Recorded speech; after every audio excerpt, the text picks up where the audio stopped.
ਸ਼੍ਰੋਮਣੀ ਅਕਾਲੀ ਦਲ ਅੰਮ੍ਰਿਤਸਰ ਵੱਲੋਂ ਇੱਕ ਪੱਤਰਕਾਰ ਵਾਰਤਾ ਫਗਵਾੜਾ ਦੇ ਸਥਾਨਕ ਹੋਟਲ ਵਿਖੇ ਜਥੇਦਾਰ ਰਜਿੰਦਰ ਸਿੰਘ ਫੌਜੀ ਇੰਚਾਰਜ ਦੁਆਬਾ ਚੋਣ ਸ਼੍ਰੋਮਣੀ ਅਕਾਲੀ ਦਲ ਅੰਮ੍ਰਿਤਸਰ ਤੇ ਸ਼ਹਿਰੀ ਤੇ ਦਿਹਾਤੀ ਆਗੂਆਂ ਦੀ ਅਗਵਾਈ ਹੇਠ ਕਰਵਾਈ ਗਈ, ਜਿਸ ਵਿੱਚ ਮੁੱਖ ਮਹਿਮਾਨ ਵਜੋਂ ਪਾਰਟੀ ਦੇ ਕੌਮੀ ਪ੍ਰਧਾਨ ਸਰਦਾਰ ਸਿਮਰਨ ਸਿੰਘ ਮਾਨ ਨੇ ਸ਼ਿਰਕਤ ਕੀਤੀ। ਇਸ ਮੌਕੇ ਸਿੱਖ ਸਮਾਜ ਦੇ ਮੁੱਦਿਆਂ ਅਤੇ ਸਿੱਖਾਂ ਨਾਲ ਹੋ ਰਹੇ ਵਿਤਕਰੇ ਦੇ ਸਿਮਰਨਜੀਤ ਸਿੰਘ ਮਾਨ ਨੇ ਖੁੱਲ੍ਹ ਕੇ ਬੋਲਦਿਆਂ ਕਿਹਾ ਕਿ ਸਿੱਖ ਕੌਮ ਨੂੰ ਆਪਣੀ ਜਮਹੂਰੀਅਤ ਨੂੰ ਬਹਾਲ ਕਰਨ ਅਤੇ ਗੁਰੂ ਘਰਾਂ ਦੇ ਪ੍ਰਬੰਧ ਵਿੱਚ ਆਈਆਂ ਤਰੁੱਟੀਆਂ ਨੂੰ ਖਤਮ ਕਰਨ ਲਈ ਗੁਰੂ ਘਰਾਂ ਦੇ ਬਾਹਰ ਧਰਨੇ ਲਗਾ ਕੇ ਜਾਂ ਰੋਸ ਰੈਲੀਆਂ ਕਰਕੇ ਇਨਸਾਫ ਮੰਗਣਾ ਪੈ ਰਿਹਾ ਹੈ। ਸਿੱਖ ਕੌਮ ਨੂੰ ਵੱਖੋ ਵੱਖਰੇ ਢੰਗਾਂ ਨਾਲ ਨਿਸ਼ਾਨਾ ਬਣਾਇਆ ਜਾ ਰਿਹਾ ਹੈ। ਇੱਕ ਪਾਸੇ ਬੀਤੇ ਸਾਲਾਂ ਤੋਂ ਸਿੱਖ ਕੌਮ ਦੀ ਪਾਰਲੀਮੈਂਟ ਦੀਆਂ ਚੋਣਾਂ ਨਹੀਂ ਕਰਵਾਈਆਂ ਗਈਆਂ। ਬਰਗਾੜੀ ਬੁਰਜ ਜਵਾਹਰ ਸਿੰਘ ਵਾਲਾ ਬਹਿਬਲ ਕਲਾਂ ਕੋਟਕਪੂਰਾ ਵਿਖੇ ਸ਼੍ਰੀ ਗੁਰੂ ਗ੍ਰੰਥ ਸਾਹਿਬ ਜੀ ਦੀਆਂ ਬੇਅਦਬੀਆਂ, ਸ਼੍ਰੀ ਗੁਰੂ ਗ੍ਰੰਥ ਸਾਹਿਬ ਜੀ ਦੇ 328 ਪਾਵਨ ਸਰੂਪਾਂ ਦਾ ਗਾਇਬ ਹੋਣਾ ਕਿਤੇ ਨਾ ਕਿਤੇ ਸਿੱਖ ਕੌਮ ਵਿੱਚ ਮੌਜੂਦ ਬੇਈਮਾਨਾਂ ਦੇ ਹੀ ਕਾਰਜ ਰਹੇ ਹਨ। ਇਸ ਮੌਕੇ ਹੋਰਨਾਂ ਤੋਂ ਇਲਾਵਾ ਜੂਥ ਸਰਪ੍ਰਸਤ ਸਰਦਾਰ ਇਮਾਨ ਸਿੰਘ ਮਾਨ, ਸ਼ਹਿਰੀ ਪ੍ਰਧਾਨ ਰੇਸ਼ਮ ਸਿੰਘ ਪੱਪੀ, ਸੋਮਨਾਥ ਕੋਟਰਾਣੀ, ਸ਼ਹਿਰੀ ਪ੍ਰੈਸ ਸਕੱਤਰ ਨਰਿੰਦਰ ਸੈਣੀ, ਚਰਨ ਸਿੰਘ, ਰਣਦੀਪ ਸਿੰਘ, ਪੀਏ ਮਾਨ ਸਾਹਿਬ ਆਦਿ ਹਾਜ਼ਰ ਰਹੇ। ਇਸ ਮੌਕੇ ਹੋਰ ਕੀ ਕਿਹਾ ਸਰਦਾਰ ਸਿਮਰਨਜੀਤ ਸਿੰਘ ਮਾਨ ਨੇ, ਕੀ ਬੋਲੇ ਜਥੇਦਾਰ ਰਜਿੰਦਰ ਸਿੰਘ ਫੌਜੀ। ਦੇਖੋ ਫਗਵਾੜਾ ਬੁਲੇਟਿਨ 24 ਨਿਊਜ਼ ਚੈਨਲ ਤੋਂ ਕਮਲ ਨੂਰ ਦੇ ਨਾਲ ਹਰੀਸ਼ ਭੰਡਾਰੀ ਦੀ ਇਹ ਵਿਸ਼ੇਸ਼ ਰਿਪੋਰਟ। ਅਜਿਹੀਆਂ ਹੋਰ ਖਬਰਾਂ ਦੇਖਣ ਲਈ ਸਾਡੇ ਚੈਨਲ ਨੂੰ ਹੁਣੇ ਹੀ ਸਬਸਕ੍ਰਾइब ਕਰੋ। बहुत ਵੱਡੀ ਸਾਨੂੰ ਤਕਲੀਫ ਹੈ। ਦੂਸਰੀ ਚੀਜ਼ ਹੈ ਕਿ STPC ਜਿਹੜੀ ਸਿੱਖਾਂ ਦੀ ਪਾਰਲੀਮੈਂਟ ਹੈ 1925 ਦੇ ਵਿੱਚ ਸਥਾਪਿਤ ਹੋਈ ਹੈ, ਉਹਦੇ 12 ਸਾਲਾਂ ਤੋਂ ਇਲੈਕਸ਼ਨ ਨਹੀਂ ਹੋ ਰਹੇ। ਹੁਣ ਤੁਸੀਂ ਦੱਸੋ, ਤੁਸੀਂ ਵੱਧ ਗਿਣਤੀ ਦੇ ਸੱਜਣ ਹੋ, ਜੇ ਸੈਂਟਰ ਦੀ ਪਾਰਲੀਮੈਂਟ ਦੇ 12 ਸਾਲ ਇਲੈਕਸ਼ਨ ਨਾ ਹੋਣ, ਸਾਰੇ ਹਿੰਦੂਤਵਾ ਦੇ ਵਿੱਚ ਸ਼ੋਰ ਨਹੀਂ ਮੱਚ ਜੂਗਾ ਕਿ 12 ਸਾਲ ਤੋਂ ਸਾਡੀ ਪਾਰਲੀਮੈਂਟ ਦੇ ਇਲੈਕਸ਼ਨ ਹੀ ਨਹੀਂ ਹੋ ਰਹੇ। ਔਰ ਉਹੀ ਜਿਹੜੀ STPC ਕਾਨੂੰਨ ਦੇ ਰਾਹੀਂ 1925 ਦੇ ਵਿੱਚ ਸਥਾਪਿਤ ਹੋਈ ਹੈ, ਉਹ ਇੱਕ ਮਹੰਤ ਸੈਂਟਰ ਦੇ ਬਣ ਕੇ ਬਾਦਲ ਦਰਗੇ ਉਹਦੇ ਉੱਤੇ ਕਬਜ਼ਾ ਕਰੀ ਬੈਠੇ ਹੈ। ਅਤੇ ਜਿਹੜੀ ਬੜੀ ਅਫਸੋਸ ਦੀ ਗੱਲ ਹੈ ਕਿ 328 ਸਰੂਪ ਮਹਾਰਾਜ ਦੇ ਉਹਨਾਂ ਨੇ ਫੇਰਾ ਫੇਰੀ ਦੇ ਨਾਲ ਵੇਚਦੇ ਹੈ, ਗੁੰਮ ਕਰਦੇ ਹੈ, ਕੀ ਕਰਦਾ ਉਹਦਾ ਕੋਈ ਸੂ ਪਤਾ ਸਾਨੂੰ ਨਹੀਂ ਲੱਗ ਰਿਹਾ। ਅਤੇ ਸਰਕਾਰ ਨੂੰ ਬਿਲਕੁਲ ਕੋਈ ਫਿਕਰ ਨਹੀਂ ਹੈ ਕਿ ਇਹ 328 ਸਰੂਪ ਮਹਾਰਾਜ ਦੇ ਕਿੱਥੇ ਗਏ ਹੈ। ਫਿਰ ਤਰਨਤਾਰਨ ਸਾਹਿਬ ਦੇ ਵਿੱਚ ਜਿਹੜੇ ਗੁਰਦੁਆਰਾ ਦਰਬਾਰ ਸਾਹਿਬ ਹੈਗੇ ਹੈ, ਉਹਦੇ ਅੱਗੇ ਜਿਹੜੀ ਡਿਊਟੀ ਹੈ ਉਹ ਕਬਰ ਨਿਹਾਲ ਸਿੰਘ ਮਹਾਰਾਜਾ ਰਣਜੀਤ ਸਿੰਘ ਦੇ ਪੋਤੇ ਨੇ ਅਸਾਰੀ ਸੀਗੀ। ਉਸ ਨੂੰ STPC ਦੇ ਹੁਕਮਾਂ ਦੇ ਨਾਲ ਬਾਬਾ ਜਗਤਾਰ ਸਿੰਘ ਕਾਰ ਸੇਵਾ ਵਾਲਿਆਂ ਨੂੰ ਸੇਵਾ ਦੇ ਕੇ ਉਹ ਢਵਾਈ ਗਈ ਹੈ। ਅਜੇ ਤੱਕ ਉਹ ਪੁਰਾਣੀ ਇਮਾਰਤ ਠੀਕ ਵੀ ਨਹੀਂ ਖਵਾਈ ਅਤੇ ਉਹਦੇ ਉੱਤੇ ਕੋਈ ਸੋਚ ਨਹੀਂ ਹੈਗੀ ਸਰਕਾਰ ਦੀ ਕਿ ਇੱਕ ਸਿੱਖਾਂ ਦਾ ਪੁਰਾਣਾ ਵਿਰਸਾ STPC ਨੇ ਆਪ ਲਿਖਤੀ ਤੌਰ ਦੇ ਉੱਤੇ ਇੱਕ ਕਾਰ ਸੇਵਾ ਦੇ ਸੰਤ ਜਿਨ੍ਹਾਂ ਨੂੰ ਪੂਜਦੇ ਹਾਂ ਆਪਾਂ, ਜਗਤਾਰ ਸਿੰਘ ਨੇ ਜਾ ਕੇ ਢਾਹ ਦਿੱਤੀ ਹੈ। ਹੁਣ ਮੇਰਾ ਕਹਿਣ ਦਾ ਮਤਲਬ ਹੈ ਕਿ ਜਦੋਂ ਸਾਡੀ ਕੌਮ ਦੇ ਵਿੱਚ ਜਿਹੜੇ ਬੁੱਕਲ ਦੇ ਸੱਪ ਸੈਂਟਰ ਤੇ ਹਿੰਦੂਤਵਾ ਤੇ RSS ਤੇ BJP ਪਾਲ ਰਹੀ ਹੈ, ਉਹਦਾ ਹੁਣ ਇਲਾਜ ਕੀ ਹੈ? ਨਾ ਤਾਂ ਸਾਡੇ ਇਲੈਕਸ਼ਨਸ ਹੈ ਕਿ ਅਸੀਂ ਉਹਨਾਂ ਨੂੰ ਬਾਹਰ ਕੱਢ ਦਈਏ ਜਾਂ ਕੁਛ ਕਰ ਦਈਏ। ਸੋ ਅਸੀਂ ਬਹੁਤ ਭਾਰੀ ਤਕਲੀਫ ਦੇ ਵਿੱਚ ਹੈ ਵੀ ਜਿਹੜਾ ਹਿੰਦੂ ਭੜਕਾਉਂਦਾ ਹੈ ਉਹਦੇ ਖਿਲਾਫ ਐਕਸ਼ਨ ਨਹੀਂ ਲਿਆ ਜਾਂਦਾ। ਹੁਣ ਰਾਮਨੌਮੀ ਦੇ ਜਲੂਸ ਨਿਕਲਦੇ ਹੈ। ਸੈਂਟਰ ਦੀ ਸਰਕਾਰ ਨੂੰ ਪਤਾ ਹੈ ਕਿ ਹਰੇਕ ਸਾਲ ਗੜਬੜ ਹੁੰਦੀ ਹੈ। ਜਿਹੜੇ ਕੱਟੜਵਾਦ ਹਿੰਦੂ ਹੈਗੇ ਹੈ ਉਹ ਭਗਵੇਂ ਝੰਡੇ ਫੜ ਕੇ ਮਸੀਤਾਂ ਦੇ ਉੱਤੇ ਲਾ ਦਿੰਦੇ ਹੈ ਅਤੇ ਦੰਗੇ ਫਸਾਦ ਹੁੰਦੇ ਹੈ। ਅਤੇ ਜਿਹੜਾ ਹੋਮ ਸੈਕਟਰੀ ਹੈ ਭੱਲਾ ਸਾਹਿਬ ਅਤੇ ਅਮਿਤ ਸ਼ਾਹ ਸਾਰੇ ਸੂਬਿਆਂ ਨੂੰ ਕਿਉਂ ਨਹੀਂ ਕਹਿੰਦੇ ਕਿ ਇਸ ਤਰ੍ਹਾਂ ਦੀ ਜਿਹੜੀ ਭੀੜ ਜਾਂਦੀ ਹੈ ਉਹਨਾਂ ਨੂੰ ਮਸਜਿਦ ਦੇ ਕੋਲੇ ਨਾ ਜਾਣ ਦਿਓ ਅਤੇ ਪਹਿਲਾਂ ਪ੍ਰਬੰਧ ਕਰੋ। ਜਿਹੜੇ ਬਦਮਾਸ਼ ਹੈਗੇ ਉਹਨਾਂ ਨੂੰ ਪਹਿਲਾਂ ਫੜ ਲਓ, ਜਿਵੇਂ ਸਿੰਗਲੇ ਵਰਗੇ ਹੈ। ਸੋ ਇਹ ਸਾਰਾ ਕੁਝ ਜਾਣ ਕੇ ਘੱਟ ਗਿਣਤੀਆਂ ਦੇ ਖਿਲਾਫ ਇਹ ਸਾਰਾ ਚੀਜ਼ ਹੋ ਰਹੀ ਹੈ। ਸਰ ਇਹ ਦੋਨੋਂ ਸਰਕਾਰਾਂ ਮਿਲੀਆਂ ਜੀ? ਹਾਂਜੀ, ਦੋਵੇਂ ਸਰਕਾਰਾਂ ਮਿਲੀਆਂ ਹੋਈਆਂ, ਸੈਂਟਰ ਤੇ ਪੰਜਾਬ ਜੀ। ਇਹ ਤਾਂ ਈਵੀਐਮ ਦੀ ਸਰਕਾਰ ਹੈ ਸਾਧ ਸਾਹਿਬ, ਇੱਥੇ ਕੋਈ ਸਰਕਾਰ ਹੈ? ਇਹ ਤਾਂ ਈਵੀਐਮ ਨੇ ਬਣਾਤੀ ਹੈ। ਤੇ ਈਵੀਐਮ ਸਰਕਾਰ ਦੇ ਕੋਲੇ ਹੈ, ਸੈਂਟਰ ਦੇ ਕੋਲੇ ਹੈ। ਜਿਵੇਂ ਸੈਂਟਰ ਦੀ ਸਰਕਾਰ ਕਹਿੰਦੀ ਹੈ ਇਹ ਉਸ ਤਰ੍ਹਾਂ ਚੱਲੀ ਜਾਂਦੀ ਹੈ। ਇਹਨਾਂ ਦੇ ਹੱਥ ਦੇ ਵਿੱਚ ਤਾਂ ਕੋਈ ਚੀਜ਼ ਹੈ ਹੀ ਨਹੀਂ ਹੈ। ਜੇ ਚੀਫ ਮਿਨਿਸਟਰ ਨੂੰ ਕੋਈ ਜਾ ਕੇ ਦੱਸਦਾ ਹੈ ਕਿ ਦੰਗੇ ਫਸਾਦ ਹੋਣੇ ਹੈ, ਉਹਦਾ ਡੀਜੀਪੀ ਉਹਨੂੰ ਦੱਸਦਾ ਹੀ ਨਹੀਂ ਤੇ ਨਾ ਐਕਸ਼ਨ ਲੈਂਦਾ ਹੈ, ਫਿਰ ਤੁਸੀਂ ਸਮਝਦੇ ਹੋ ਕਿ ਕਾਹਦੀ ਸਰਕਾਰ ਹੈ? ਫਿਰ ਜੇ ਤੁਹਾਨੂੰ ਪਹਿਲਾਂ ਵਾਕਫੀਅਤ ਹੋ ਜਾਏ ਕਿ ਇੱਥੇ ਬੰਬ ਰੱਖਿਆ ਹੋਇਆ ਹੈ, ਤੁਸੀਂ ਇਸ ਕਮਰੇ ਦੇ ਵਿੱਚ ਆਓਗੇ? ਹੁਣ ਜਦੋਂ ਸਾਰੀ ਚੀਜ਼ ਦਾ ਪਤਾ ਹੈ, ਸਾਰੀ ਚੀਜ਼ ਦਾ ਸੁਤਾ ਹੈ, ਤਾਂ ਫਿਰ ਇਹੋ ਜਿਹੇ ਕੰਮ ਹੋ ਜਾਣ, ਇਹ ਤਾਂ ਬੜੀ ਅਜੀਬ ਗੱਲ ਹੈ। ਇਸ ਕਰਕੇ 7 ਤਰੀਕ ਨੂੰ ਸਾਡੀ ਅੰਮ੍ਰਿਤਸਰ ਵਿਖੇ ਕਾਨਫਰੰਸ ਹੋ ਰਹੀ ਹੈ ਤੇ 8 ਤਰੀਕ ਨੂੰ ਨਿਊਯਾਰਕ ਦੇ ਵਿੱਚ ਰਿਚਮੰਡ ਹਿੱਲ ਦੇ ਵਿੱਚ ਸਾਡੇ ਜਿਹੜੇ ਅਮਰੀਕਾ ਦੇ ਕਨਵੀਨਰ ਹੈ ਸਰਦਾਰ ਬੂਟਾ ਸਿੰਘ ਖੜੌਤ, ਉਹ ਇੱਕ ਵੱਡੀ ਕਾਨਫਰੰਸ ਸਿੱਖਾਂ ਦੀ ਤੇ ਹਿਊਮਨ ਰਾਈਟਸ ਵਾਲਿਆਂ ਦੀ ਕਰਾ ਰਹੇ ਹੈ ਕਿ ਇੱਥੇ ਸਾਡਾ ਸਿੱਖਾਂ ਦਾ ਰਹਿਣਾ ਅੱਜ ਦੀ ਤਰੀਕ ਤੇ ਅੱਜ ਦੇ ਟਾਈਮ ਦੇ ਵਿੱਚ ਹਰਾਮ ਕੀਤਾ ਹੋਇਆ ਹੈਗਾ। ਸਾਨੂੰ ਕੋਈ ਪਤਾ ਨਹੀਂ ਕੀ ਘੱਟ ਗਿਣਤੀਆਂ ਦੇ ਨਾਲ ਵਾਪਰੂਗਾ। ਕਸ਼ਮੀਰ ਦੇ ਵਿੱਚ ਕੀ ਹੋ ਰਿਹਾ ਹੈ, ਆਂਧਰਾ ਦੇ ਵਿੱਚ ਕੀ ਹੋ ਰਿਹਾ ਆਦਿਵਾਸੀਆਂ ਦੇ ਨਾਲ, ਛੱਤੀਸਗੜ੍ਹ ਦੇ ਵਿੱਚ ਕੀ ਹੋ ਰਿਹਾ ਆਦਿਵਾਸੀਆਂ ਦੇ ਨਾਲ, ਬਿਹਾਰ ਮਹਾਰਾਸ਼ਟਰ ਦੇ ਵਿੱਚ ਇੱਕ ਦਿਨ ਖਬਰ ਆ ਰਹੀ ਹੈ ਕਿ ਤੇ ਇਹਦਾ ਅਸੀਂ ਪਰਸੋਂ ਇੱਕ ਬਹੁਤ ਵੱਡੀ ਕਾਨਫਰੰਸ ਜਿੰਨੇ ਵੀ ਬੁੱਧੀਜੀਵ ਹੈ ਉਹਨਾਂ ਨੂੰ ਸੱਦਿਆ ਹੋਇਆ ਹੈ ਕਿ ਤੁਸੀਂ ਦੱਸੋ ਕਿ ਇਹ ਸਾਡੇ ਮਸਲੇ ਹੈਗੇ ਆ ਪੈਂਡਿੰਗ ਤੇ ਇਹ ਸਾਡੀਆਂ ਚੀਜ਼ਾਂ ਹੱਲ ਕਿਉਂ ਨਹੀਂ ਹੁੰਦੀਆਂ? ਕਿਉਂ ਐ ਨਹੀਂ ਹੁੰਦੀਆਂ ਕਿ ਸਾਡਾ ਮੁਲਕ ਹੈ ਨਹੀਂਗਾ, ਸਾਡੇ ਆਪਣੀ ਧਰਤੀ ਹੈ ਨਹੀਂ ਗੀ, ਕਿ ਅਸੀਂ ਬਗਾਨੇ ਮੁਲਕ ਦੇ ਵਿੱਚ ਰਹਿ ਰਹੇ ਹਾਂ? ਕਿ ਮੋਦੀ ਸਾਹਿਬ ਨੂੰ ਤੇ ਜਿਹੜੇ ਹੋਮ ਮਿਨਿਸਟਰ ਹੈ ਅਮਿਤ ਸ਼ਾਹ ਜੀ, ਜਿਹੜੇ ਹੋਮ ਸੈਕਟਰੀ ਹੈ ਭੱਲਾ ਜੀ, ਉਹਨਾਂ ਨੂੰ ਇਹ ਚੀਜ਼ਾਂ ਦਾ ਪਹਿਲਾਂ ਪਤਾ ਨਹੀਂ ਲੱਗਦਾ? ਜਦੋਂ ਕਿ 10 ਮੈਂਬਰਾਂ ਦੀ ਉਹਨੂੰ ਹਿਫਾਜ਼ਤ ਸਿੰਘਲੇ ਨੂੰ ਦਿੱਤੀ ਹੈ, ਸ਼ਿਵ ਸੈਨਾ ਦੇ ਸੀਨੀਅਰ ਲੀਡਰ ਪਹਿਲਾਂ 3 ਦਿਨ ਡੀਜੀਪੀ ਨੂੰ ਕਹਿ ਕੇ ਗਏ ਹੈ ਕਿ ਇਹ ਫਸਾਦ ਕਰਾਊਗਾ, ਸਾਡਾ ਖੂਨ ਖਰਾਬਾ ਕਰੂਗਾ, ਫਿਰ ਐਕਸ਼ਨ ਕਿਉਂ ਨਹੀਂ ਲਿਆ ਉਹਦੇ ਖਿਲਾਫ? ਸਰ ਪੰਜਾਬ ਤੁਹਾਡੇ ਨਾਲ ਕਰਨ ਵਾਲੀ ਹੈ। ਹੁਣ ਜਿਹੜਾ ਪਟਿਆਲੇ ਦੇ ਵਿੱਚ ਕਾਂਡ ਹੋਇਆ ਉਹ ਸਿੱਖਾਂ ਤੇ ਹਿੰਦੂਆਂ ਦੇ ਵਿਚਾਲੇ ਨਹੀਂ ਹੋਇਆ, ਕਿਉਂ ਕਰਕੇ ਸ਼ਿਵ ਸੈਨਾ ਦੇ ਜਿਹੜੇ ਸੀਨੀਅਰ ਲੀਡਰ ਸੀਗੇ ਉਹ ਡੀਜੀਪੀ ਨੂੰ ਮਿਲ ਕੇ ਆਏ ਸੀ ਤੇ ਉਹਨਾਂ ਨੇ ਡੀਜੀਪੀ ਨੂੰ ਦੱਸਿਆ ਸੀ ਕਿ ਉੱਥੇ ਜਿਹੜਾ ਸਿੰਗਲਾ ਹੈ ਤੇ ਹੋਰ ਕੋਈ ਸ਼ਿਵ ਸੈਨਿਕ ਹੈ, ਉਹਨਾਂ ਨੇ ਸ਼ਰਾਰਤ ਕਰਨੀ ਹੈ ਤੇ ਉਹਨਾਂ ਦੇ ਖਿਲਾਫ ਤੁਸੀਂ ਕਾਰਵਾਈ ਕਰੋ। ਫਿਰ ਹਕੂਮਤ ਦਾ ਫਰਜ਼ ਸੀਗਾ ਕਿ ਸਿੰਗਲੇ ਨੂੰ ਫੜ ਲੈਂਦੇ, ਪਰ ਸਿੰਗਲੇ ਨੂੰ 10 ਸਿਕਿਉਰਿਟੀ ਦੇ ਹਿਫਾਜ਼ਤ ਕਰਨ ਵਾਲੇ ਬੰਦੇ ਮਿਲੇ ਹੋਏ ਹੈ। ਇੱਕ ASI ਹੈ, 2 ਹੈੱਡ ਕਾਂਸਟੇਬਲ ਹੈ, 7 ਉਹਦੇ ਕੋਲ ਸਿਪਾਹੀ ਹੈ। ਉਸ ਨੂੰ ਕਾਹਦੇ ਲਈ ਦਿੱਤੀ ਹੋਈ ਹੈ ਸਿਕਿਉਰਿਟੀ ਕਿ ਤੂੰ ਹਿੰਦੂਆਂ ਨੂੰ ਭੜਕਾ ਕੇ ਸਿੱਖਾਂ ਦੇ ਮਗਰ ਪਾਏਂਗਾ ਤੇ ਸਿੱਖ ਭੜਕ ਕੇ ਹਿੰਦੂਆਂ ਦੇ ਮਗਰ ਪੈਣਗੇ? ਤਾਂ ਮੇਰਾ ਮਤਲਬ ਇਹ ਕਿਹੋ ਜਿਹੀ ਸਿਆਸਤ ਹੈ ਜਾਂ ਕਿਹੋ ਜਿਹਾ ਨਿਜ਼ਾਮ ਹੈ ਜਿਹੜਾ ਆਪ ਹੀ ਪੂਰੀ ਗੁਲਾਮ ਇਹੋ ਜਿਹੇ ਬਦਮਾਸ਼ਾਂ ਨੂੰ ਜਿਹੜੇ ਹੇਰਾ ਫੇਰੀ ਤੇ ਗੜਬੜ ਕਰਨਾ ਚਾਹੁੰਦੇ ਹੈ ਉਹਨਾਂ ਨੂੰ ਲਗਾਮ ਦੇ ਰਹੇ ਹੈ। ਸੋ ਇਹ ਸਾਰੀਆਂ ਚੀਜ਼ਾਂ ਹੈਗੀਆਂ ਤੇ ਸਾਡੇ ਇੱਕ ਵਰਕਰ ਨੂੰ ਪੱਟ ਦੇ ਵਿੱਚ ਗੋਲੀ ਲੱਗੀ ਹੈਗੀ ਹੈ, ਬਲਜਿੰਦਰ ਸਿੰਘ ਉਹਦਾ ਨਾਂ ਹੈ, ਅਜਨਾਲੀ, ਤੇ ਉਹਦਾ ਇਲਾਜ ਹੋਣਾ ਚਾਹੀਦਾ, ਪਤਾ ਲੱਗਣਾ ਚਾਹੀਦਾ ਕਿ ਇਹ ਗੋਲੀ ਕਿੱਥੋਂ ਆਈ ਹੈ, ਮੰਦਿਰ ਦੇ ਵਿੱਚੋਂ ਆਈ ਹੈ ਜਾਂ ਪੁਲਿਸ ਦੇ ਵਿੱਚੋਂ ਆਈ ਹੈ ਤੇ ਕਿੱਥੋਂ ਇਹ ਗੋਲੀ ਵੱਜੀ ਹੈ। ਤੇ ਉਸ ਦਾ ਇਲਾਜ ਅਜੇ ਤੱਕ ਪੂਰੀ ਤਰ੍ਹਾਂ ਨਹੀਂ ਹੋ ਰਿਹਾ, ਕਿਉਂ ਕਰਕੇ ਉਸ ਨੂੰ ਟੌਰਚਰ ਕੀਤਾ ਗਿਆ। ਜਦੋਂ ਡਾਕਟਰਾਂ ਨੇ ਪਟਿਆਲੇ ਵਾਲੇ ਨੂੰ ਦੇਖਿਆ ਉਹ ਪਤਾ ਲੱਗਿਆ ਕਿ ਇਸ ਨੂੰ ਤਾਂ ਕੈਂਸਰ ਹੈ, ਤੇ ਫਿਰ ਜੇ ਕੈਂਸਰ ਦਾ ਹੁਣ ਸਰਕਾਰ ਦੀ ਡਿਊਟੀ ਬਣਦੀ ਹੈ ਕਿ ਉਹਦਾ ਪੂਰਾ ਇਲਾਜ ਚੰਡੀਗੜ੍ਹ PGI ਦੇ ਵਿੱਚ ਆਪਣੀ ਨਿਗਾਹ ਦੇ ਥੱਲੇ ਸਰਕਾਰ ਤੇ ਪੁਲਿਸ ਤੇ ਹੋਮ ਡਿਪਾਰਟਮੈਂਟ ਕਰੇ। ਸੋ ਇਹ ਸਾਰੀਆਂ ਚੀਜ਼ਾਂ ਹੈ। ਜੇ ਡਾਕਟਰ ਪੜ੍ਹਨ ਗਏ ਹੈ ਉਹਨਾਂ ਨੂੰ ਪਹਿਲਾਂ ਹੀ ਬਾਹਰ ਕੱਢ ਲੈਂਦੇ, ਜਿਵੇਂ ਸਿਆਣੇ ਮੁਲਕਾਂ ਨੇ ਪਹਿਲਾਂ ਹੀ ਬਾਹਰ ਕੱਢ ਲਏ ਹੈ।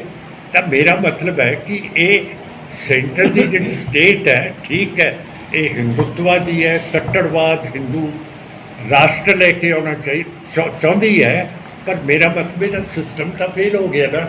ਇਹਦੇ ਨਾਲ ਹਿੰਦੂਆਂ ਨੂੰ ਵੀ ਸੋਚਣਾ ਚਾਹੀਦਾ ਹੈ ਕਿ ਜਿਹੜਾ ਅਸੀਂ 1947 ਦੇ ਵਿੱਚ ਮੁਲਕ ਬਣਾਇਆ ਹੈ, ਉਹ ਫੇਲ ਕਿਉਂ ਹੋ ਰਿਹਾ, ਉਹਦੀ ਇੰਟੈਲੀਜੈਂਸ ਸਿਸਟਮ, ਅਤੇ ਇੰਨੀ ਗਰੀਬੀ ਕਿਉਂ ਵੱਧ ਗਈ ਹੈ, ਸਾਡੇ ਗਰੀਬਾਂ ਕੋਲੇ ਅਜੇ ਤੱਕ ਪੈਸਾ ਕਿਉਂ ਨਹੀਂ ਪਹੁੰਚਿਆ।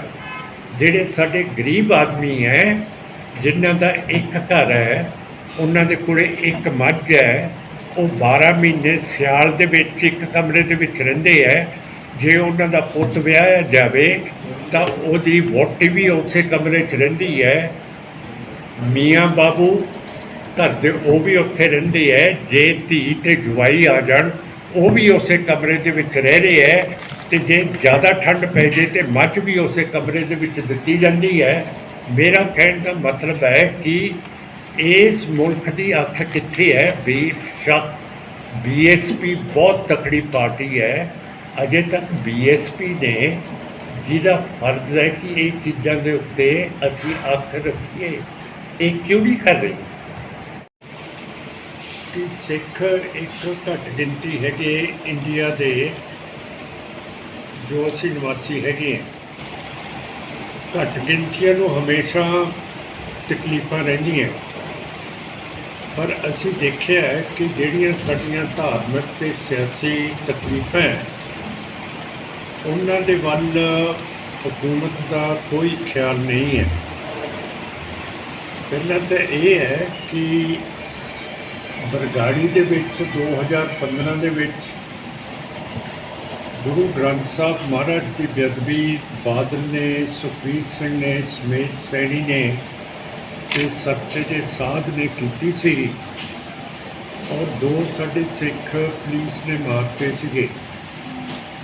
ਕੋਟਕਪੂਰੇ ਦੇ ਵਿੱਚ ਵੀ 2015 ਦੇ ਵਿੱਚ ਗੋਲੀ ਚੱਲੀ, ਲਾਠੀਚਾਰਜ ਹੋਇਆ।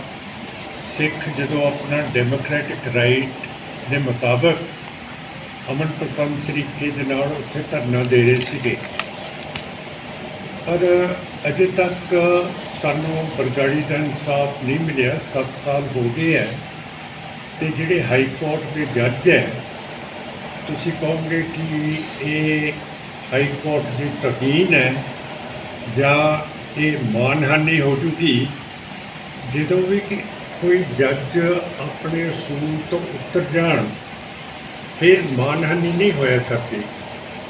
ਲਗਾਤਾਰ ਜਿਹੜੇ ਜੱਜ ਹੈਗੇ ਹੈ, ਇੱਕ ਤਾਂ ਸ਼ੇਖਵਾਨ ਸਾਹਿਬ ਹੈ, ਇੱਕ ਸ਼ੇਖਵਤ ਹੈ, ਇੱਕ ਭੱਲਾ ਸਾਹਿਬ ਹੈ, ਇੱਕ ਹੋਰ ਹੈ, ਇਹ ਲਗਾਤਾਰ ਸੈਣੀ ਨੂੰ, ਬਾਦਲਾਂ ਨੂੰ ਅਤੇ ਰਾਮ ਰਹੀਮ ਨੂੰ ਜ਼ਮਾਨਤਾਂ ਦੇ ਉੱਤੇ ਛੱਡ ਰਹੇ ਹੈ, ਔਰ ਰਾਮ ਰਹੀਮ ਦੀ ਇੰਟਰੋਗੇਸ਼ਨ ਪੁਲਿਸ ਤੋਂ ਕਰ ਨਹੀਂ ਦਿੰਦੇ। ਹੁਣ ਜੇਲ੍ਹ ਦੇ ਵਿੱਚ ਜਾ ਕੇ, ਹਰਿਆਣੇ ਦੀ ਜੇਲ੍ਹ ਦੇ ਵਿੱਚ, ਜਿੱਥੇ ਰਾਮ ਰਹੀਮ ਦਾ ਘਰ ਹੈ, ਜਿਹੜੀ ਸਰਕਾਰ ਉਹਦੇ ਸਿਰ ਦੇ ਉੱਤੇ ਹੱਥ ਰੱਖਦੀ ਹੋਵੇ, ਉੱਥੇ ਉਹਦੀ ਪੁੱਛਗਿੱਛ ਹੋ ਹੀ ਨਹੀਂ ਸਕਦੀ ਕਿਸੇ ਵੀ ਕ੍ਰਿਮੀਨਲ ਦੀ।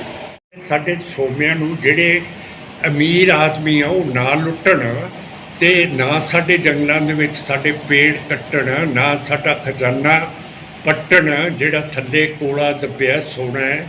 ਹੋਰ ਸਾਡੇ ਉੱਥੇ ਜੀਵ ਰਹਿੰਦੇ ਹੈ, ਉਹ ਜ਼ਬਰਦਸਤੀ ਕਬਜ਼ਾ ਕਰਨਾ ਚਾਹੁੰਦੇ ਹੈ, ਅਤੇ ਉਹਨਾਂ ਨੂੰ ਕਹਿ ਦਿੰਦੇ ਹੈ ਤਾਂ ਜੀ ਨਕਸਲਾਈਟ ਹੈ, ਅਤੇ ਨਾਲੇ ਮਾਓਵਾਦੀ ਹੈ। ਮਾਓਵਾਦੀ ਅਤੇ ਨਕਸਲਾਈਟ ਕਹਿ ਕੇ ਸਰਕਾਰਾਂ ਨੂੰ ਬਹਾਨਾ ਬਣ ਜਾਂਦਾ ਹੈ ਕਿ ਇਹਨਾਂ ਨੂੰ ਗੋਲੀ ਮਾਰੋ। ਹੁਣ ਤੁਸੀਂ ਦੱਸੋ ਕਿ ਚੀਨ ਨੇ 2020 ਦੇ ਵਿੱਚ 900 ਕਿਲੋਮੀਟਰ ਕਬਜ਼ਾ ਲੱਦਾਖ ਦੀ ਧਰਤੀ ਦਾ ਕਰ ਲਿਆ। ਜਿਹੜਾ ਰॉ ਹੈ, ਜਿਹੜੀ ਫੋਰਨ ਇੰਟੈਲੀਜੈਂਸ ਹੈ, ਉਸ ਦੇ ਡਾਇਰੈਕਟਰ ਨੇ, IB ਦੇ ਡਾਇਰੈਕਟਰ ਨੇ, ਫਿਰ ਫੋਰਨ ਸੈਕਟਰੀ, ਜਿਹਦੇ ਸਫੀਰ ਚੀਨ ਦੇ ਵਿੱਚ ਸਾਰੇ ਮੁਲਕਾਂ ਦੇ ਵਿੱਚ ਹੈਗੇ ਹੈ, ਜਿਹੜੀ ਮਿਲਟਰੀ ਇੰਟੈਲੀਜੈਂਸ ਹੈ, ਉਹਨਾਂ ਨੇ ਪਹਿਲਾਂ ਕਿਉਂ ਨਹੀਂ ਦੱਸਿਆ ਕਿ ਚੀਨ ਹੁਣ ਹਮਲਾ ਕਰਨ ਨੂੰ ਫਿਰਦੀ ਹੈ। ਪਰ ਉਸ ਦੇ ਉਲਟ ਰॉ ਦੇ ਡਾਇਰੈਕਟਰ ਨੂੰ, ਆਈਬੀ ਦੇ ਡਾਇਰੈਕਟਰ ਨੂੰ, ਜਿਹੜਾ ਹੋਮ ਮਿਨਿਸਟਰੀ ਦਾ ਹੋਮ ਸਕੱਤਰ ਹੈ ਬਜਾਜ ਸਾਹਿਬ, ਭੱਲਾ ਸਾਹਿਬ, ਉਹਨਾਂ ਦੀ ਨੌਕਰੀ ਇੱਕ ਸਾਲ ਹੋਰ ਵਧਾਈ ਗਈ ਹੈ। ਮੇਰਾ ਕਹਿਣ ਦਾ ਮਤਲਬ ਜਿਹੜੇ ਬੰਦੇ ਫੇਲ ਹੋ ਗਏ ਹੈ ਉਹਨਾਂ ਦੀਆਂ ਨੌਕਰੀਆਂ ਤੁਸੀਂ ਵਧਾ ਰਹੇ ਹੋ, ਤੁਸੀਂ ਮੁਲਕ ਨੂੰ ਕਿੱਥੇ ਲੈ ਕੇ ਜਾ ਰਹੇ ਹੋ ਵਿੱਚ ਹੈਗੇ ਹੈ। ਅਤੇ ਸਾਡੇ ਇਹ ਪਾਸਪੋਰਟ ਅਤੇ ਵੀਜ਼ੇ ਪਾਕਿਸਤਾਨ ਨੂੰ ਨਹੀਂ ਲੱਗਣੇ ਚਾਹੀਦੇ, ਕਿਉਂ ਕਰਕੇ ਪਾਕਿਸਤਾਨ ਤੁਹਾਡੀ ਅਤੇ ਸਾਡੀ ਧਰਤੀ ਹੈਗੀ ਹੈ। ਇਹ ਗਾਂਧੀ ਅਤੇ ਨਹਿਰੂ ਦੀ ਗਲਤੀ ਹੋਈ ਹੈ ਕਿ ਉਸ ਨੇ 1947 ਦੇ ਵਿੱਚ ਉਹ ਪੰਜਾਬ ਦੇ 2 ਟੁਕੜੇ ਕਰਨ ਦੇ ਲਈ ਮੰਨ ਗਏ ਸੀਗੇ, ਔਰ ਬਗੈਰ ਸਿੱਖਾਂ ਨੂੰ ਪੁੱਛਣ ਤੋਂ, ਬਗੈਰ ਪੰਜਾਬੀ ਹਿੰਦੂ, ਪੰਜਾਬੀ ਮੁਸਲਮਾਨ ਦੀ ਮਰਜ਼ੀ ਤੋਂ ਬਗੈਰ ਸਾਡੇ 2 ਟੋਟੇ ਹੋ ਗਏ ਹੈ।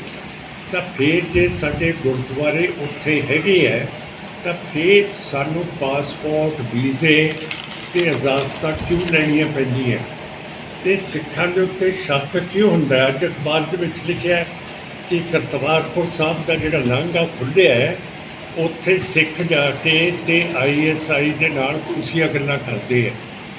ਮੇਰਾ ਕਹਿਣ ਦਾ ਮਤਲਬ ਹੈ ਕਿ ਸਾਨੂੰ ਖੁਫੀਆ ਗੱਲਾਂ ਕਰਨ ਦੀ ਕੀ ਲੋੜ ਹੈ ਜਦੋਂ ਅਸੀਂ ਓਪਨਲੀ ਗੱਲ ਕਰਦੇ ਹਾਂ ਹੁਣ ਕਿ ਸਾਡੀ ਸਰਕਾਰ ਸੁਣਦੀ ਨਹੀਂ, ਸਾਡੀ ਸੈਂਟਰ ਦੀ ਕੈਬਨਿਟ ਦੇ ਵਿੱਚ ਕੋਈ ਸਾਡੀ ਨੁਮਾਇੰਦਗੀ ਨਹੀਂ ਹੈ, ਕੋਈ ਇੰਨੇ ਸੂਬਿਆਂ ਦੇ ਵਿੱਚੋਂ ਸਾਡਾ ਗਵਰਨਰ ਨਹੀਂ ਹੈ, ਕੋਈ ਸੁਪਰੀਮ ਕੋਰਟ ਦੇ ਵਿੱਚ ਸਾਡਾ ਸਿੱਖ ਜੱਜ ਹੈ ਨਹੀਂ ਗਾ, ਕੋਈ ਵੀ ਹਾਈ ਕੋਰਟ ਇੰਨੀਆਂ ਹੈਗੀਆਂ ਉੱਥੇ ਸਾਡਾ ਚੀਫ ਜਸਟਿਸ ਨਹੀਂ ਹੈ, ਹਿਊਮਨ ਰਾਈਟਸ ਜਿਹੜੀ ਕੋਰਟ ਬਣੀ, ਕਮਿਸ਼ਨ ਬਣਿਆ ਹੋਇਆ ਹੈ, ਉਹਦੇ ਵਿੱਚ ਸਾਡੀ ਨੁਮਾਇੰਦਗੀ ਨਹੀਂ ਹੈ। ਤਾਂ ਮੇਰਾ ਕਹਿਣ ਦਾ ਮਤਲਬ ਹੈ ਕਿ ਸਾਨੂੰ ਇਨਸਾਫ ਕਿਵੇਂ ਮਿਲ ਸਕਦਾ ਹੈਗਾ ਜਿੰਨਾ ਚਿਰ ਸਾਡੀ ਨੁਮਾਇੰਦਗੀ ਨਹੀਂ ਹੋਊਗੀ ਜਾਂ ਸਾਡੀ ਅਲੱਗਾ ਸਟੇਟ ਨਹੀਂ ਬਣੂਗੀ। ਪੰਜਾਬ ਇੱਕ ਯੂਨੀਅਨ ਆਫ ਸਟੇਟਸ ਹੈਗਾ, ਇੰਡੀਆ ਇੱਕ ਯੂਨੀਅਨ ਆਫ ਸਟੇਟਸ ਹੈਗਾ, ਅਮਰੀਕਾ ਇੱਕ ਫੈਡਰੇਸ਼ਨ ਆਫ ਸਟੇਟਸ ਹੈ, ਠੀਕ ਹੈ। ਇੰਡੀਆ ਦੇ ਵਿੱਚ ਬਹੁਤ ਗਿਣਤੀ 80% ਹਿੰਦੂ ਦੀ ਹੈ। ਹਿੰਦੂ ਨੂੰ ਕੋਈ ਵੀ ਜਾਪਾਨ ਦੇ ਵਿੱਚ ਤਕਲੀਫ ਨਹੀਂ ਹੈ ਜਿੱਥੇ ਹਿੰਦੂ ਦੀ ਗਿਣਤੀ 1% ਹੈ। ਮਲੇਸ਼ੀਆ ਦੇ ਵਿੱਚ ਹਿੰਦੂ 2% ਹੈਗੇ ਹੈ। ਸਿੰਗਾਪੁਰ ਦੇ ਵਿੱਚ ਹਿੰਦੂ 3% ਹੈ। ਵਲੈਤ ਦੇ ਵਿੱਚ ਹਿੰਦੂ 4% ਹੈ। ਅਮਰੀਕਾ, ਮੈਂ ਤੁਹਾਡਾ ਜਵਾਬ ਦਿੰਦਾ, ਅਮਰੀਕਾ ਦੇ ਵਿੱਚ ਹਿੰਦੂਆਂ ਦੀ ਗਿਣਤੀ ਉਹ ਵੀ 3-4% ਹੈ। ਜਿੱਥੇ 2-3-4% ਹਿੰਦੂਆਂ ਦੀ ਆਬਾਦੀ ਹੈ ਉੱਥੇ ਤਾਂ ਅਸੀਂ ਕਦੇ ਨਹੀਂ ਸੁਣਿਆ ਕਿ ਹਿੰਦੂਆਂ ਨੂੰ ਖਤਰਾ ਹੈ। ਜਿੱਥੇ 80% ਹਿੰਦੁਸਤਾਨ ਦੇ ਵਿੱਚ ਉਹਨਾਂ ਦੀ ਆਬਾਦੀ ਹੈ ਉੱਥੇ ਹਿੰਦੂਆਂ ਨੂੰ ਕਾਹਦਾ ਖਤਰਾ ਹੈ?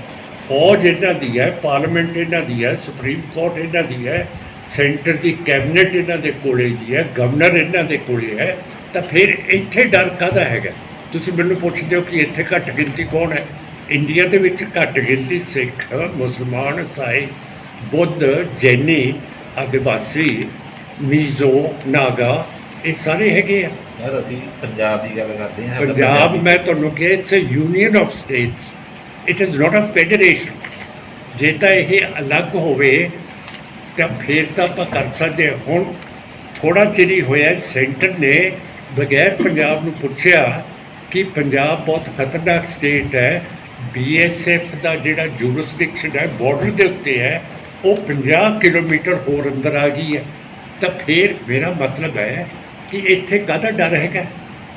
ਸੈਂਟਰ ਜਦੋਂ ਇੱਥੇ ਆਪਣੀ ਫੌਜ ਨਹੀਂ ਲਾ ਸਕਦਾ, ਉਸ ਨੇ 50 ਕਿਲੋਮੀਟਰ, ਅਸੈਂਬਲੀ ਨੇ ਰੈਜ਼ੋਲੂਸ਼ਨ ਪੰਜਾਬ ਨੇ ਪਾਸ ਕੀਤੀ ਹੈ ਕਿ BSF ਦੀ ਜਿਹੜੀ ਜੂਰਿਸਡਿਕਸ਼ਨ ਹੈ, ਦਾਇਰਾ ਹੈ, ਉਹ 50 ਕਿਲੋਮੀਟਰ ਅੰਦਰ ਨਹੀਂ ਹੋਣਾ ਚਾਹੀਦਾ।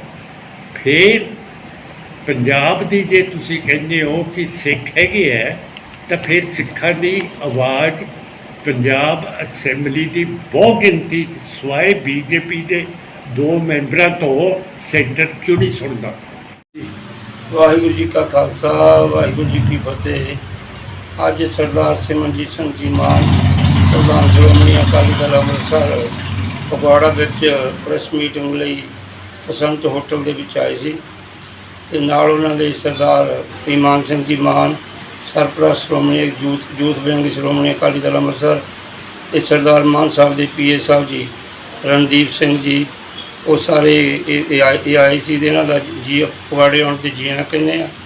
ਮੇਰੇ ਨਾਲ ਸਾਥੀ ਸਾਰੇ ਰੇਸ਼ਮ ਸਿੰਘ ਪੱਪੀ ਦਰਨਿੰਦਰ ਸ਼ਾਣੀ ਜੀ ਇਹੋ ਚਾਰਨ ਸਿੰਘ ਜੀ ਹੋਰ ਜਿਹੜੇ ਖਾਲਸਾ ਜੀ ਆਪ ਸਭ ਜੀ ਸਾਰਿਆਂ ਦਾ ਧੰਨਵਾਦ ਆ। ਤੇ ਇਸੇ ਪ੍ਰੈਸ ਮੀਟਿੰਗ ਦੇ ਵਿੱਚ ਪ੍ਰਧਾਨ ਸਾਹਿਬ ਜੀ ਆਪਣੇ ਵਿਚਾਰ ਦੇ ਕੇ ਗਏ ਆ। ਕੱਲ੍ਹ ਜਿਹੜਾ 7 ਤਰੀਕ ਨੂੰ ਅੰਮ੍ਰਿਤਸਰ ਦੇ ਵਿੱਚ ਇਕੱਠ ਹੋਇਆ, ਇਹ ਇਕੱਠ ਕਿਉਂ ਰੱਖਿਆ ਗਿਆ ਜੀ? ਸ਼੍ਰੋਮਣੀ ਗੁਰਦੁਆਰਾ ਪ੍ਰਬੰਧਕ ਕਮੇਟੀ ਦੀਆਂ ਵੋਟਾਂ ਜਿਹੜੀਆਂ ਚੋਣਾਂ ਹੋਈਆਂ ਨੂੰ ਅੱਜ 12 ਸਾਲ ਹੋ ਚੱਲੇ ਆ ਤੇ ਉਹਦੇ ਸੰਬੰਧ ਵਿੱਚ ਸਾਰੀਆਂ ਜਥੇਬੰਦੀਆਂ ਨੂੰ ਸ਼੍ਰੋਮਣੀ ਅਕਾਲੀ ਦਲ ਅੰਮ੍ਰਿਤਸਰ ਵੱਲੋਂ ਅਪੀਲ ਕੀਤੀ ਆ ਕਿ ਉੱਥੇ ਸਾਰਿਆਂ ਨੂੰ ਸੱਦ ਕੇ ਵਿਚਾਰ ਵਟਾਂਦਰਾ ਕਰਨਾ ਆ ਤੇ ਅਗਲੀਆਂ ਚੋਣਾਂ ਲਈ ਜਿਹੜੀ ਹੈਗੀ ਰਣਨੀਤੀ ਜਿਹੜੀ ਹੈਗੀ ਆ ਤਿਆਰ ਕਰਨੀ ਆ। ਉਹਦੇ ਸੰਬੰਧ ਵਿੱਚ ਕੱਲ੍ਹ 10 ਵਜੇ ਗੁਰੂ ਨਾਨਕ ਐਡੀਟੋਰੀਅਲ ਜਿਹੜਾ ਬੱਸ ਸਟੈਂਡ ਦੇ ਲਾਗੇ ਅੰਮ੍ਰਿਤਸਰ ਦੇ ਵਿੱਚ ਉੱਥੇ ਪਹੁੰਚਣ ਲਈ ਸਾਰੀ ਸੰਗਤ ਨੂੰ ਮੈਂ ਅਪੀਲ ਕਰਦਾ ਹਾਂ। ਤੇ ਇਹ ਜਿਹੜਾ ਸ਼੍ਰੋਮਣੀ ਕਮੇਟੀ ਦੇ ਚੋਣਾਂ ਇਸ ਦੇ ਸੰਬੰਧ ਦੇ ਵਿੱਚ ਹੀ ਇਕੱਠ ਰੱਖਿਆ ਗਿਆ? ਬਿਲਕੁਲ ਜੀ ਬਿਲਕੁਲ। ਇਹ ਜਿਹੜਾ ਇਕੱਠ ਆ ਜਿਹੜਾ 7 ਮਈ ਦਾ ਆ ਇਹ ਅੰਮ੍ਰਿਤਸਰ ਵਿੱਚ ਹੈਗਾ ਤੇ ਸਰਦਾਰ ਸਿਮਰਨਜੀਤ ਸਿੰਘ ਮਾਨ ਪ੍ਰਧਾਨ ਸ਼੍ਰੋਮਣੀ ਅਕਾਲੀ ਦਲ ਅੰਮ੍ਰਿਤਸਰ ਉਹਨਾਂ ਦੀ ਪ੍ਰਧਾਨਗੀ ਦੇ ਹੇਠ ਇਹ ਸਾਰਾ ਕੁਝ ਹੋਣਾ ਹੈ। ਕਿਹੜੀਆਂ ਪਾਰਟੀਆਂ ਭਾਗ ਲੈ ਰਹੀਆਂ? ਇਹ ਕੋਈ ਸਾਰੇ ਪੰਥ ਨੂੰ ਅਪੀਲ ਕੀਤੀ ਆ। ਸਾਰਾ ਪੰਥ ਜਿੰਨੇ ਵੀ ਰਾਗੀ ਢਾਡੀ ਸੰਤ ਬਾਬੇ ਮਹਾਂਪੁਰਸ਼ ਸਮਾਜ ਜਿਹੜਾ ਸੰਤ ਸਮਾਜ ਹੋਰ ਜਿਹੜੀਆਂ ਜਥੇਬੰਦੀਆਂ ਜੋ ਵੀ ਜਥੇਬੰਦੀਆਂ ਸੇਵਾ ਸੁਸਾਇਟੀਆਂ ਗੁਰਦੁਆਰਾ ਪ੍ਰਬੰਧਕ ਕਮੇਟੀਆਂ ਤੇ ਕਥਾਵਾਚਕ ਰਾਗੀ ਢਾਡੀ ਜੋ ਵੀ ਹੈਗੇ ਆ ਸਾਰੇ ਜਿਹੜੇ ਕੌਮ ਦੇ ਪਿਆਰ ਕਰਨ ਵਾਲੇ ਸਾਰਿਆਂ ਨੂੰ ਉੱਥੇ ਅਪੀਲ ਕੀਤੀ ਆ। ਜਿਹੜਾ ਸ਼੍ਰੋਮਣੀ ਗੁਰਦੁਆਰਾ ਪ੍ਰਬੰਧਕ ਕਮੇਟੀ ਨੂੰ ਜਿਹੜਾ ਪਾਰਲੀਮੈਂਟ ਜਿਹੜੀ ਸਿੱਖਾਂ ਦੀ ਆ ਉਹਦੀਆਂ ਜਿਹੜੀਆਂ ਵੋਟਾਂ 12 ਸਾਲ ਡੇਲ ਹੋ ਗਈਆਂ 5 ਸਾਲ ਹੋਣ ਤੋਂ ਬਾਅਦ ਹੋਣੀਆਂ ਚਾਹੀਦੀਆਂ ਸੀ ਤੇ 12 ਸਾਲ ਹੋ ਗਏ ਨਹੀਂ ਹੋਈਆਂ। ਉਹਨਾਂ ਜਿਹੜਾ ਕਰਾਉਣਾ ਚਾਹੁੰਦਾ ਸਾਰੇ ਉੱਥੇ ਪਹੁੰਚ ਕੇ ਆਪਣੇ ਵਿਚਾਰ ਦਿਓ, ਇਸ ਲਈ ਪਹੁੰਚਣ ਦੀ ਅਪੀਲ ਕਰਦੇ। ਧੰਨਵਾਦ ਜੀ। ਵਾਹਿਗੁਰੂ ਜੀ ਕਾ ਖਾਲਸਾ ਵਾਹਿਗੁਰੂ ਜੀ ਕੀ ਫਤਿਹ।